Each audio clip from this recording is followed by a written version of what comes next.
What up, y'all? We're back again, Falcons Daily on a Thursday. I am CG Craig Green, your host. Thank y'all for checking out our show on a daily basis. Please make sure you hit subscribe if you have not done so yet. And also make sure notifications are on so you don't miss any of our newest content.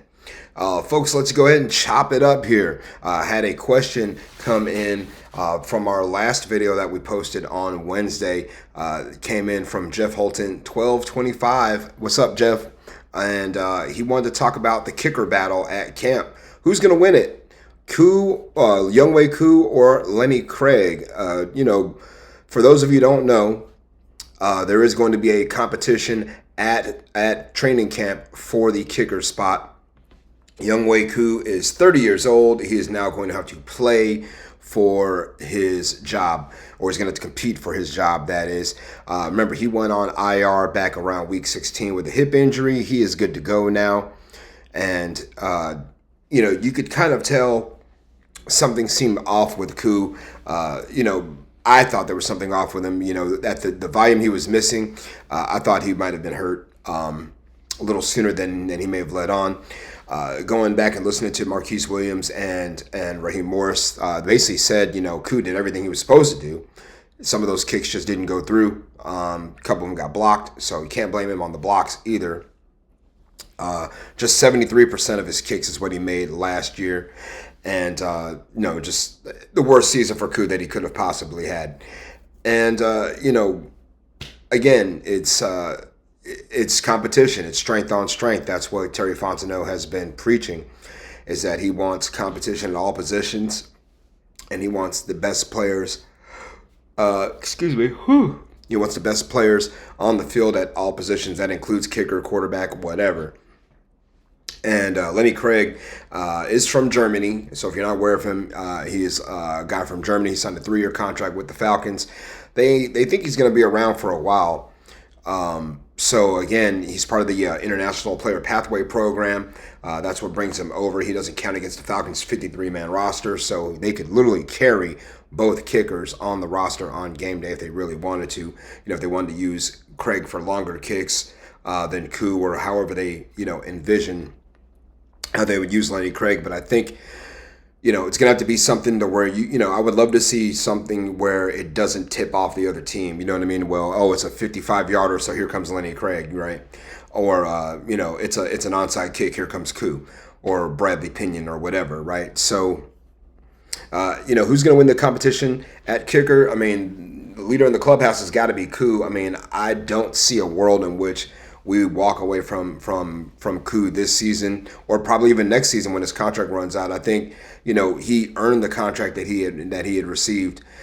He earned that extension that he received a couple years ago, and he's performed. He's been one of the more consistent performers for the Falcons. Really, if you look at what he's done, putting points on the board when our offense could not. So I think Lenny Craig has got an uphill battle against Younghoe Koo. I think he's going to be on the team regardless, unless something crazy happens.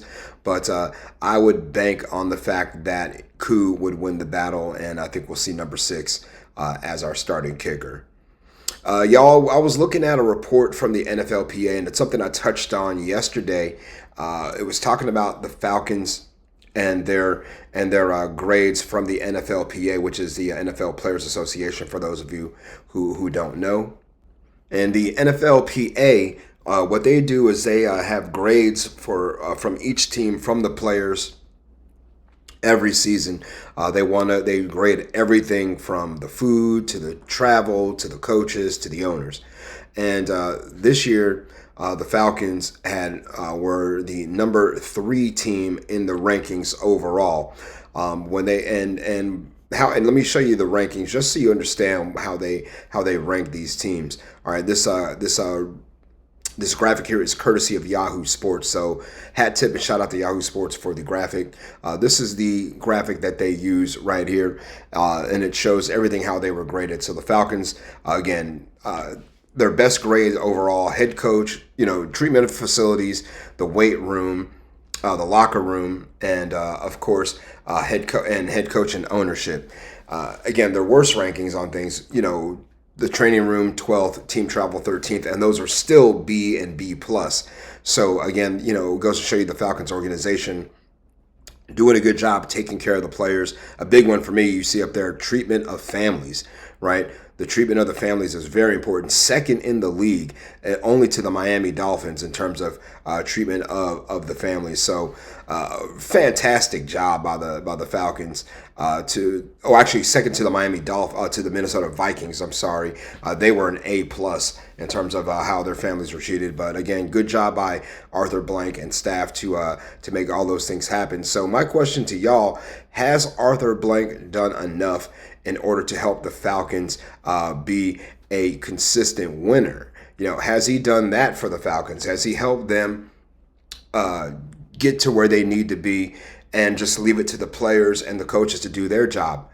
I think so. I mean, Arthur Blank is not one of those meddling owners. He doesn't really step in. I mean, outside of, yes, the Deshaun Watson saga, I think that was an Arthur Blank, Terry Fontenot move.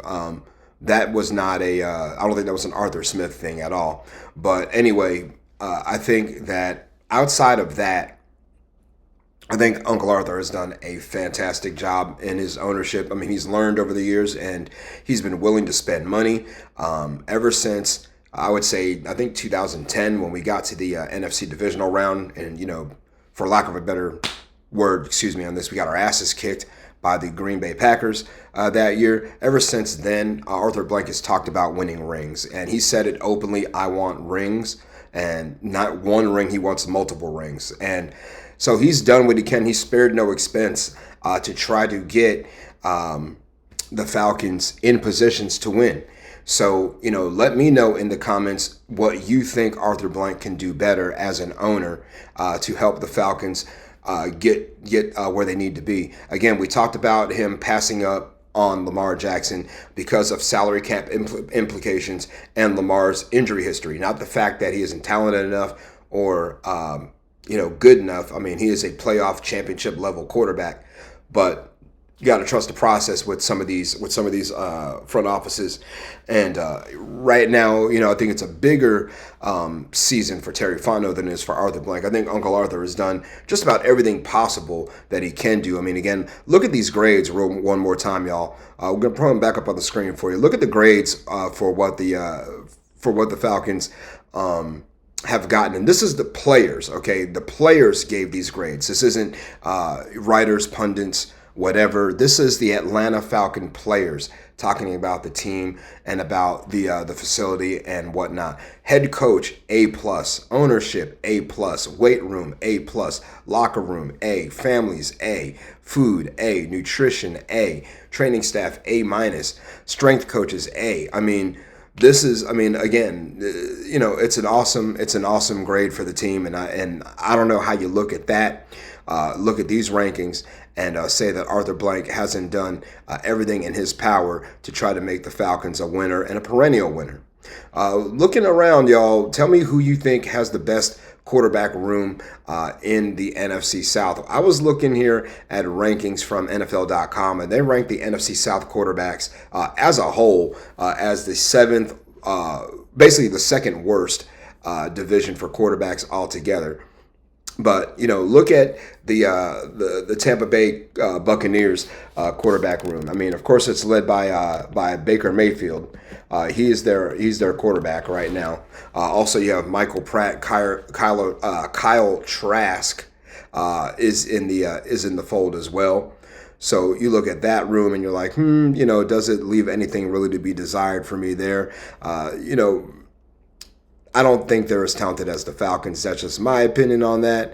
But then you have to go and then, let's look at, just for fairness here, let's look at the Carolina Panthers quarterback room as well and see, of course they have Andy Dalton and Bryce Young. Then after that, Jack Plummer, Ethan Garbers.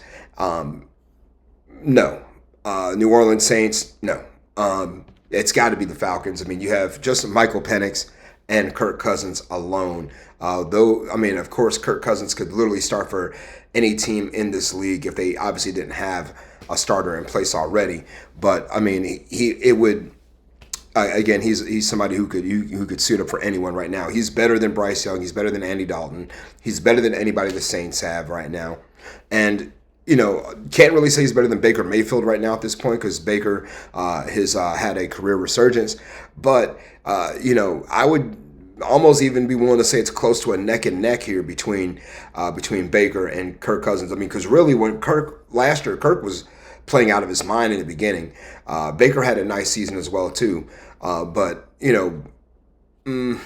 hard to say on that one. I'd have to give the advantage to Baker just because he's ascending at this moment. But regardless, I think the Falcons still have the best quarterback room in the division, bar none. All right, y'all.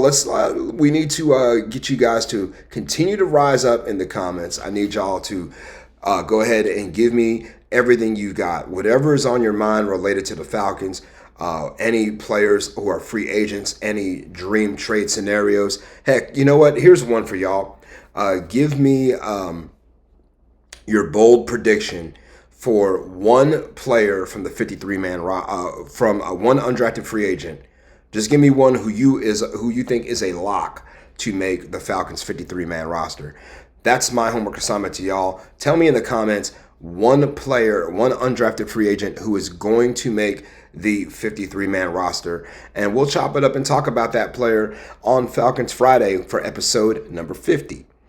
That's right, we're getting very close to that. So thanks again for tuning in. Make sure you please give me a follow if you'd like to chop it up with me on social media. I'm at Craig G Sports, CRAIG, the letter G and the word sports. Also, make sure you give FanArch Co. a follow up here in the corner at FanArch CO. And we'll be back with episode number 50 on Falcons Friday. And we'll be back in about 24-ish hours or so. So until then, y'all have a great Thursday afternoon, evening, morning, whenever you may be watching this. Have a great start to your Friday. We'll go ahead and get you that one as well. Sayonara and buenos noches.